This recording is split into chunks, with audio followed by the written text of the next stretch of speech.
سلام دوستان گل، بس don't forget بذاریم قد واسه من نمیاره. حتما چنل رو دنبال کنیم. بزنیم بریم تمامی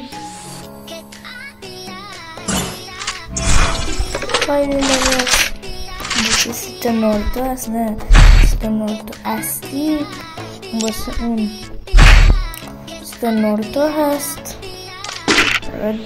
واسه من که گوشیم روت نداره نمیاره و شما گوشیتون میاره. بخش فعال سازیش هم حتما بهتون میگم چجوری باید فعال سازیش کنیم. لینک لباس هم داخل اینترنت تلگرامون هست. تلگرامون کجاست لینکش رو واسهتون توی کپشن میذارم. من بریم دانلود کنیم. چیز خاصی مدرک ریست داره هیچ. شاید اون بعضتون بودین سبب کردید توی فریفایر، نه واسه اون کسی که میخواد اکانت بکنم توی اکانت ندارم مونده. این ست روی قدرت آلوک هست، یعنی فقط رو کارکتر آلوک مثلا هیروش رو ستون میاره. یعنی این Dustin Love makes all the difference. AORP to hit Shirwa Love makes all the difference. ما الان به خاطر چیزی که ندارم اگه ویدیو به بالای 100 تا بازدید و 5 لایک برسه واسهتون ست برزیلی میذارم. ست برزیلی میذارم با کلا هیپ هاپ با اگه این ویدیو بالای 100 خورده خورده میذارم.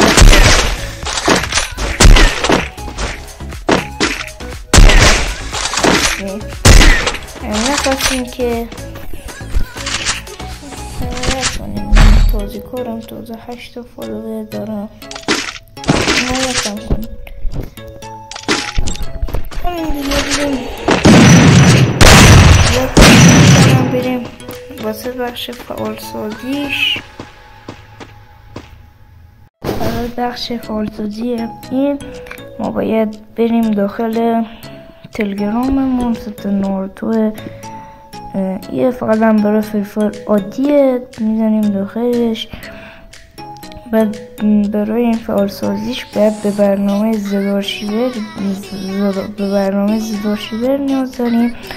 میزنیم روش، میزنیم ویدیو کی، اینو میزنیم. این اومد، اینو کپی میکنیم. بعد این بالا رو این کلیک میکنیم. بعد میزنیم حافظه تلفن. بعد میریم تو بخش اندروید قسمت این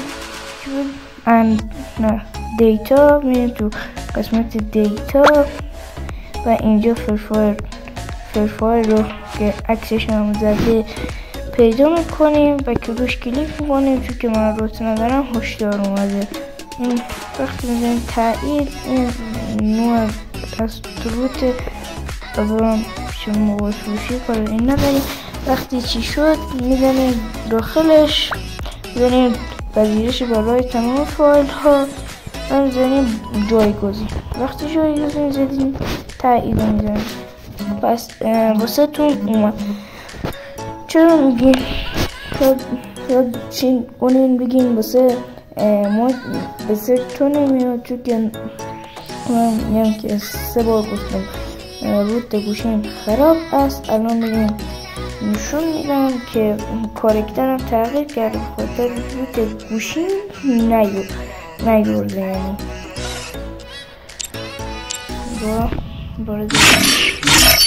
میشیم My bullet is worse than my bite. Share to hit that button and cue your این heart. کلیک کنید بعد اینو بیاریم.